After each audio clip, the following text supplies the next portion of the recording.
पश्यन्ति हरि बोला हरि बोला हरि बोला योगिनश्चैव पश्यन्तात्मानवस्थितं शक्नो प्राकृतात्मानो नैव पश्यन्ति चेतसः यदादित्वं गतं तेजो जगद्भासयतेऽखिलो यच्छं रामसि यच्चाग्नो तत्तेजो विद्धिमामगो कामाविश्वच भूतानि धारयादहमोजसा उष्णामीचौषधी सर्वा सोमभूत्वा रसात्मकः अहं वैश्वानरो भूत्वा प्राणिनं देहमाश्रितः प्राणपानः समायुक्ता पचमन्यं चतुर्विधः सर्वश्च चाहं हृदि सन्निविष्टो मतस्पतिज्ञानपपोहनं च वेदैश्च सर्वैरहमेव विद्यो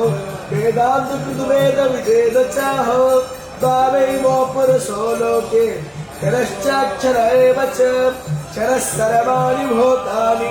कुतस्थोऽक्षर उच्यते उत्तमा पुरुष